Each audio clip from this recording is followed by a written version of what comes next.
green sea turtles, one of the ocean's largest turtles. They can weigh up to 180 kilograms and can hold their breath for almost 5 hours. They can swim across oceans and can live to the ripe old age of 80. One of the coolest sea creatures out there. To learn more about these amazing reptiles, we've traveled to the island of Tintamarre, a hotbed for green sea turtles and their favorite food, seagrass. So this is our study site. This is where green turtles grazed on the seagrass meadow. But recently, scientists have noticed something unusual. An unwelcome visitor has made a home around the island. An invasive species of seagrass is taking root, and we need to find out how this is impacting the turtles. My friend and fellow biologist Beth is here to help us find out. We've also teamed up with Julien and Ashley from the Saint Martin Nature Reserve. They'll help us with this scientific investigation. So what do you think, Beth? Should we get started with the seagrass surveys?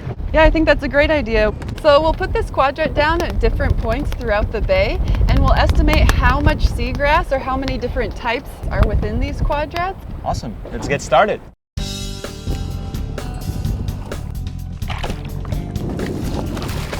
Our first step is to figure out how much of the invasive seagrass is present in the bay.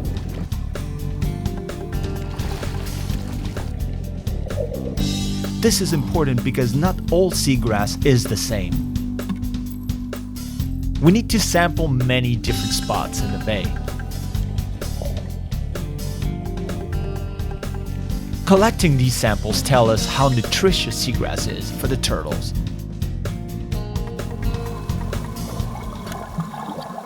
It's time for the next stage of our investigation. Now we get to count some turtles. We're going to swim transects, which are straight lines through the water, and count all the turtles that we see along that transect. We're also going to look at the seagrasses that we find under every turtle that we see. Let's go. All right.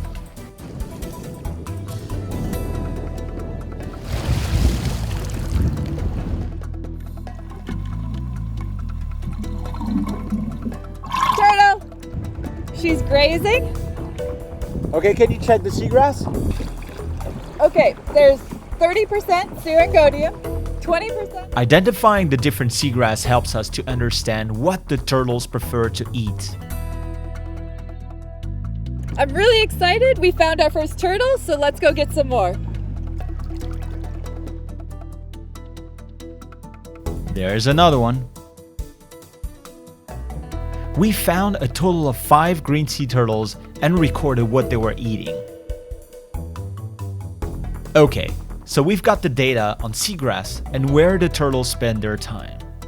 So the last part of the investigation is to know the diet and the feeding behavior of green turtles. How are we going to do that, Beth?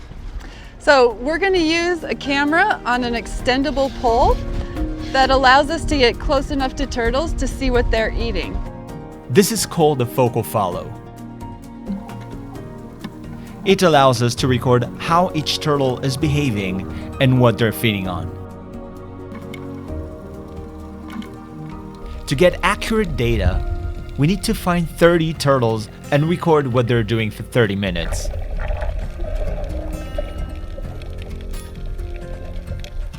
So now that we've done the focal follows, we want to figure out if we affect the behavior of turtles by being on the water with them. So this is how we're going to do it with the turtle cam. Yeah, Jeremy, this technology is really great because it allows us to video what the turtle's doing for up to 6 hours. You ready to try this? Absolutely. We attach our turtle cam to the top of the shell using special glue. It will come off in about 6 hours.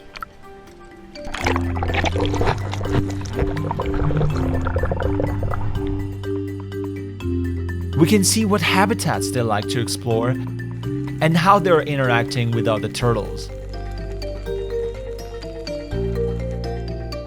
How often they breathe. Even witness a turtle squabble.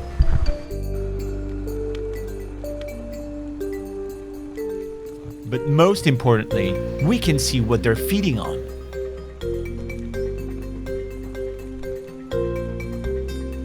It's It's amazing to see from the eyes of the sea turtle.